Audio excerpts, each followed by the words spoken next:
Okay. Siman Kuf Zayin. We're starting the halachas of Pesach. Dinei Chodesh Nisan. We start first discussing the month of Nisan, and we're going to have that's what we're going to talk about today. So, number one, as some of you mentioned, 30 days before Yom Tif, you're already supposed to start discussing the halachas of Yom Tif. This doesn't say it here, but it's in the Shulchan Aruch, the Alter Rebbe Shulchan Aruch. And therefore, from Purim already is when we start. The reason why there's a bunch of reasons. One is because you first have to know the halachas. That's the simple, obvious way. But it used to be also in the older times they would already have to start preparing for karbanis, especially the Karban Pesach. So already from times before they already have to look to find the right type of animal, make sure it's kosher, they could use it, and all that. And once the minig was that 30 days before they already started to prepare for that Yom Tiv, so the minig stays. So nowadays we keep to that minig. 30 days before is when we start learning, at least. Now, the way it is, there's different things you can do. You could do pilpul, you can get lost in a lot of the sugyas. Someone told me recently, we're learning one of the sugyas of Pesach, and they said that you could say such a thing. They said it's not so geshmak because it was something that wasn't relevant to the halacha the way we do it now. It had to do with, I think, the types of wheat that he was using, whatever, for matzah, which nowadays you don't, it's not halachas that are relevant to us per se. We just buy matzah from, now obviously some people need to know it because they have to use the matzah. Maybe at the end of halachas, we'll talk about how it was done in times of Rebbe Rashab, in Lubavitch. But either way, the point is that it wasn't so relevant to everyone, and that is, and some people get very excited about it. They like the intellectual concepts, and you're studying things that are not so relevant, and they have PhDs and nothing. But that's not what's important. For us, what's important is really, for at least for this 30 days before, is really halacha l'maisa. That's what the Alter Rebbe says. You have to do more is halacha l'maisa, to know exactly what to do, how to do, make sure you're doing it right. That's the most thing. And really, it used to be, in Shulchan Aruch it said that 30 days before, the Rav would be Deirish. But nowadays, and the Alter Rebbe says already, you don't have the Rav being Deirish because you have Svarim. So everyone has a chiyuv to learn on their own already from 30 days before. Another thing about 30 days before is we also stop eating matzah, yeah? Part of the same reason you want to build excitement for Pesach, for the matzah. And also people start to get very careful about chametz, meaning if you had svarim that you were using till now, all of a sudden, I know my kids today were eating, I was preparing over here, and they were eating some of the shalach manas, and it's like, hey, you got to take it away. We're getting close to the Pesach, right? What about the rest of the year? So in general, people actually do have a minig. We'll talk about this more by b'dikas chametz. The people do have a minig. They try not to use their svarim around chametz. Bacham and yeshiva, it's a little more challenging, clearly. But some people they try to be. Okay, but some people they try to be careful. This way they know the whole year it's never around. Okay, we'll talk about more of those halachas later. But for sure, within 30 days, people already get more careful about what's happening. Also, mais chitim. The idea that people are mais chitim used to be literally just for matzah. Chitim is wheat, so they would just give money for wheat. But nowadays it extends to all needs of Pesach. Like the famous story with they say it was Reb Chaim Brisker, that someone came to ask him a little bit before Pesach. They said they have a shaila. The shaila was, what's his name? Oh, really? Okay. So what? Anyways, it was either Yosef Day was his son. It could have been him. I heard it was Reb Chaim Brisker, but okay, either way, it doesn't make a difference. The point is, the story was that someone came to him and said that I think we discussed this a couple of weeks ago. They came and said they want to do 4 cups. Okay, they want to do the 4 cups they want to know if they can do the arbakaisis on milk. So he says, it's a good question. It's too close to Pesach. I don't have time to check. He pulled out a lot of money and he gave the guy and he says, whatever, just buy wine. I can't deal with the question now. So his wife came to him later and said, there's a lot of money. Wine doesn't cost that much money. So he says, yeah, but you have to think about the question. If he's asking about arbakaisis using milk, that means he also doesn't have meat. He doesn't have meat. He probably can't afford a lot of other things to the Pesach Seder also. So Mayis Chitim became that it's not just, for matzah needs, but it's for everything. And really, the Rebbe started talking about it, sometimes even by the Purim Farbrengen, but for sure immediately after, it was already a topic that Rebbe would bring up about Mayis Chitim, making sure people are going to be prepared for Pesach to have the needs that they for everything that they need. Especially Pesach's very expensive.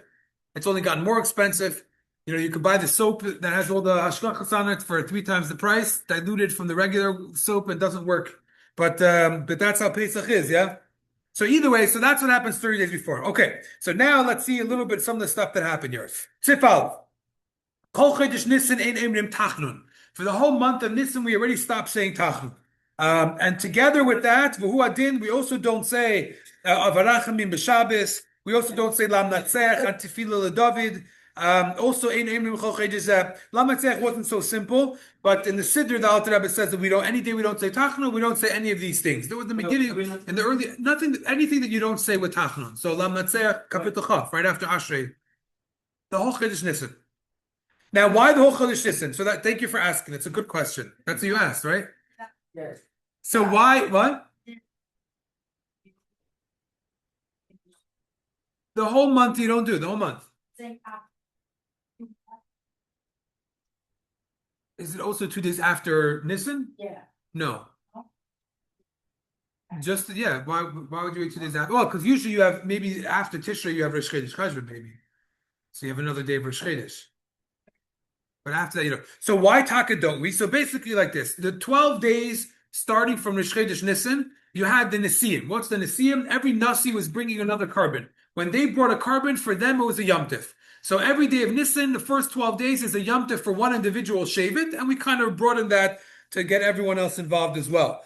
Then you have the 8 days of Yom Tif itself. So now you're holding already 20 days that people are not saying Tachnun, that's a Yom Tif, plus the 13th day, which was the day before Pesach, or the 14th day rather. The 14th day, which is the day before Pesach, was the day that everyone bought their carbon. So it became a Yom Tif for everyone also. So all of a sudden now you have the majority of the month is already taken away with Yom Tovim and holiness. So the whole Yom Tif becomes similar to Kodesh as if it's a Yom Tif.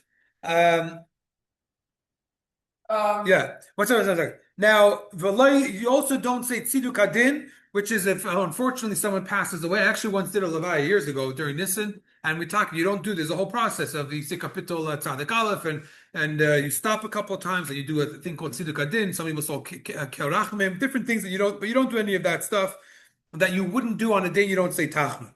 I'm just adding in also the Alter Rebbe stuff here. You also don't give a hesped for a chacham unless it's in front of him. There's certain conditions of when you could. You also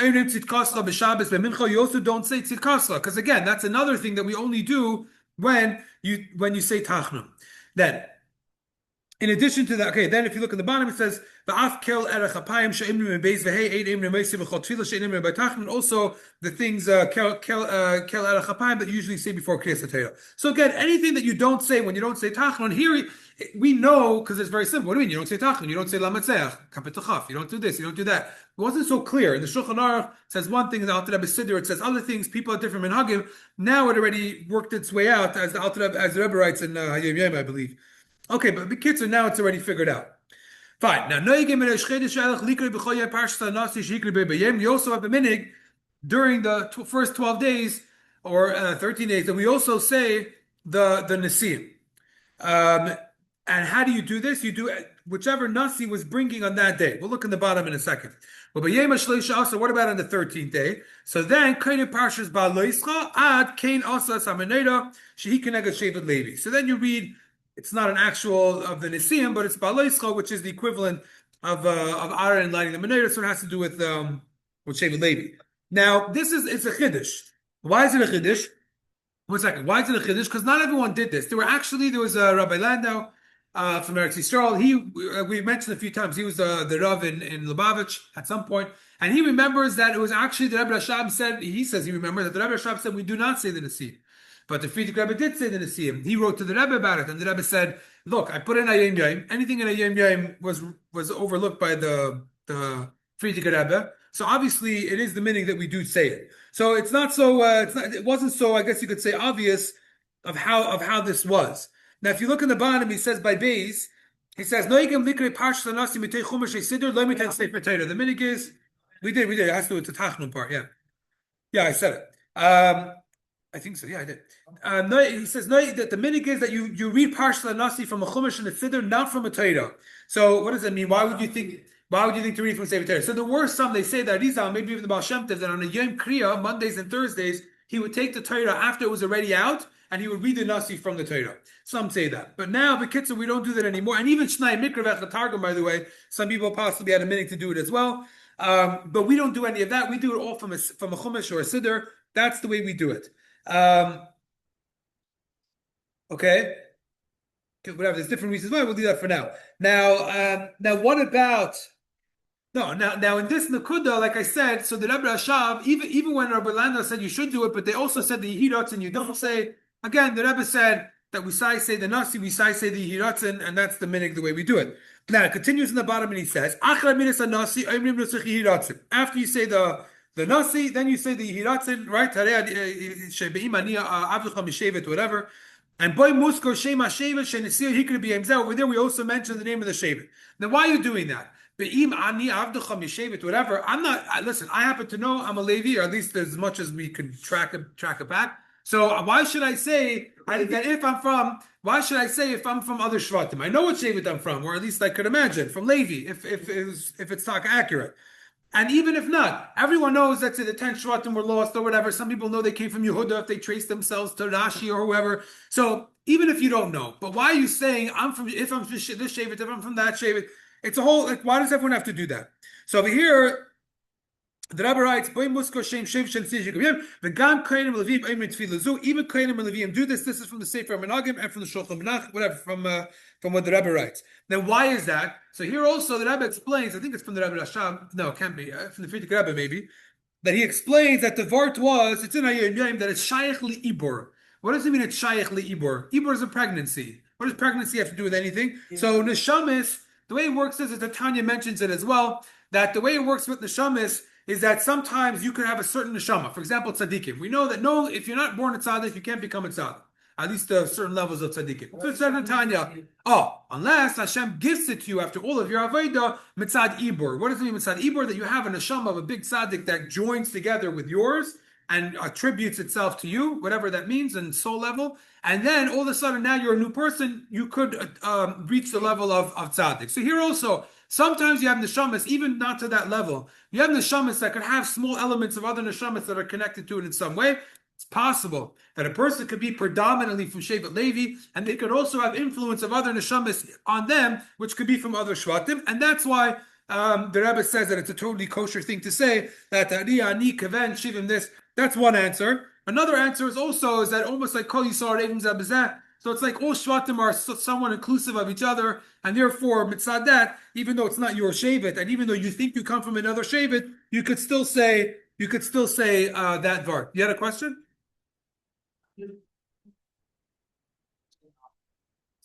We said that on the days you don't say tachanun, you also don't say el arachapayim, which is the things you do before kriyas hatzeder. That's what I said.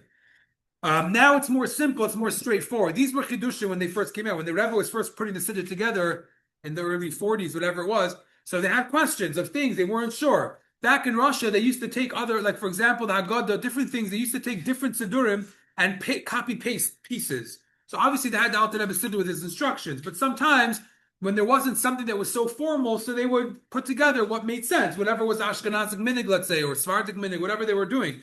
So that's why sometimes it wasn't so clear, different things like that. And he actually wanted to be medayik from the way the Alter Rebbe that he does whatever different things. Actually, from Siv Gimel. So let's wait till Siv Gimel, and I'll tell you over there when we get there. Yeah. So we added the name of the Alter Rebbe that we don't so so that Chabad does say that. We don't do that. Some possibly some. I don't know everyone's nusach. It could be some do. Yeah. Yeah, they have different minhagim of what you don't say when you don't say tachna, but. So I imagine Svardim might still say it because that's really our nusach and the Alter. It could be. I don't know.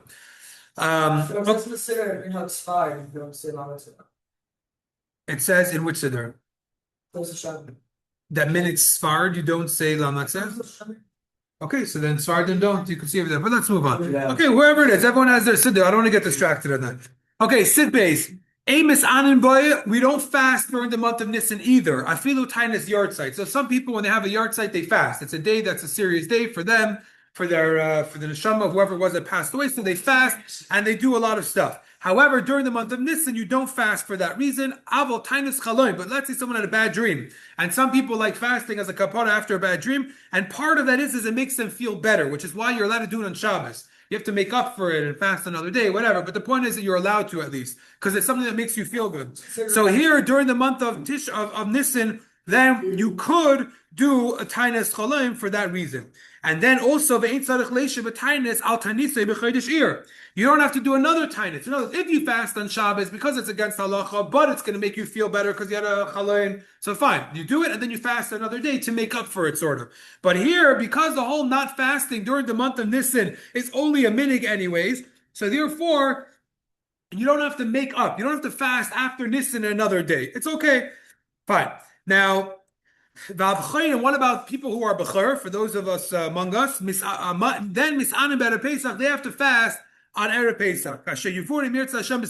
We'll explain later the whole reason, as everyone knows. Okay, the chasan the kala. What about a chasan and kala? So they always fast on the day of their marriage. So if it's b'yom chupasan on the day of their chuppah, gam kein misanim by they do fast. Because again, the whole thing is only a minute. And here's a chiddush: afilu b'resh chiddush nisan. Even on Rosh Chodesh Nisan. Why is that a Chiddush? Because we never fast on Rosh Chodesh. A Chassan and Kala would not fast on Rosh Chodesh. So why on Rosh Chodesh Nisan, which in theory we should be less allowing them to fast, they will fast, because there's another vart on Rosh Chodesh Nisan, which has to do with what we learned in Gemara this year. Anyone want to remember? Yes. What happened Rosh Chodesh Nisan? Oh, I'm the was born. Carbon nightmare. Yes. No. So the genomic hospital. I'm the was born. It's not what we learned this year. Rosh Chodesh Nisan?